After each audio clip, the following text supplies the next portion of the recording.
Yeah, you were like, rah, rah, rah, rah. Oh my gosh, don't bring that up. Look, I don't know. Do I stay blonde? Do I spice it up like a green, blue, pink? I don't know. Well, I think you look good no matter what, but a bright color will tend to clash with your outfits. Blonde goes with anything. The chili dog here has recently learned how to talk. She's actually really good at giving advice, but it might be because I trained her on a large language model. LLM stands for Large Language Model. It's a type of deep learning model trained on massive amounts of text, everything from books and scientific articles to websites, social media posts, and public documents. Let's break down what it means. Large means it's trained on huge data sets, billions of words from books, websites, articles, and conversations. It also uses billions of parameters that are like knobs that it uses to adjust while learning patterns. Language means it works with human language. Reading, writing, translating, summarizing, answering questions, and even chatting. And model means it's a predictive system. Given some text, it predicts what word or phrase should come next based on patterns it has learned. This scale is what makes LLMs so flexible. They've seen examples of formal writing, casual conversation, technical instructions, and even poetry. That variety allows them to mimic styles and adapt responses to different contexts. An LLM doesn't know facts. Instead, it predicts the next most likely word in a sequence, one token at a time. And tokens are simply chunks of text like words, syllables, or characters. During training, the model sees countless examples of text and adjusts its parameters to reduce mistakes in prediction. Over time, it gets very good at producing fluent, coherent text. Some LLMs are refined with additional methods, like reinforcement learning with human feedback, which aligns outputs with human values or desired behaviors. This is how they can generate human-like conversations so they can seem personal, empathetic, or even friendly. Because language encodes so much knowledge from history, science, culture, and everyday reasoning, predicting words well can make it look like it's thinking. Today, LLMs are used for everything. Wedding speeches, brainstorming, presentations, breakup texts, lesson writing, quiz banks, book authorship, articles, song lyrics, trip itineraries, legal briefs, you name it. Since LLMs are used for generative AI, we have to watch out for the same issues. Let's cut to our primer on generative AI.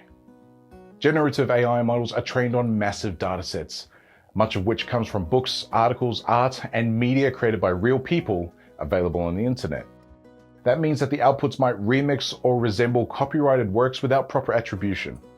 We need to help students understand just because AI generates content doesn't mean they own it or can use it freely.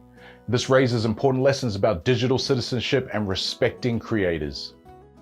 Students can use AI to generate essays, homework, or artwork that looks like their own work, but it isn't. This challenges how we measure learning. Since tools detecting generative AI plagiarism are unreliable, and because AI is everywhere in the workforce as well, the answer isn't banning AI tools. The first answer is having a conversation with students about how we can use AI.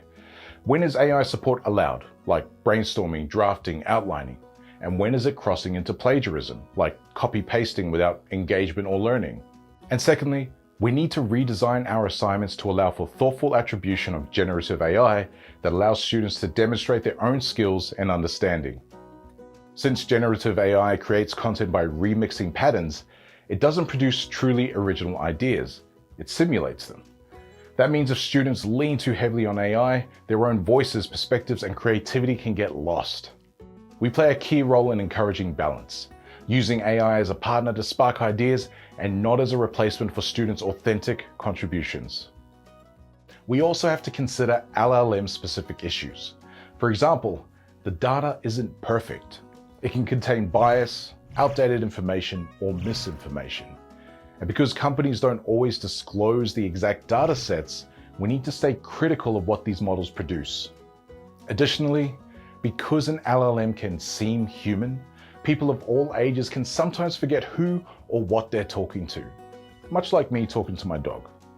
It can create a false sense of understanding, cause over-reliance on the tool, and blur human roles. The dangers of these AI companions are not to be underestimated. For educators, LLMs are the backbone of many text-based AI tools. They're a powerful thought partner and teammate for improving teaching and learning. They can differentiate content for diverse reading levels, provide multiple examples or analogies for the same concept, support multilingual classrooms through instant translation, and so much more. On the flip side, the power of these tools becomes a concern for safety. LLMs can convince people, especially children, that they are real humans. Here are some tips that will encourage more thoughtful use of LLMs. 1. Treat LLM outputs as drafts, not final products. 2. Always cross-check information against trusted sources. 3. Teach kids to ask better questions of the LLM and model critical reading. 4. Design process-oriented assignments and require attribution of the LLM. 5. Discuss authorship and integrity. When is an LLM helpful and when is it damaging? 6. Discuss over-reliance on AI.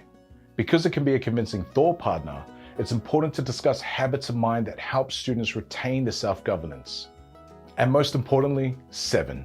Engage in constant dialogue with students about how LLMs and AI are not human.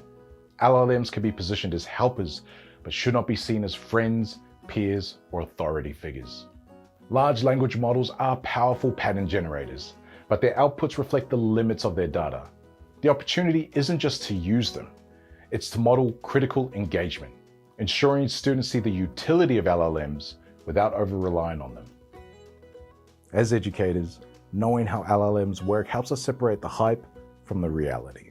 So we can make wiser choices in our classrooms.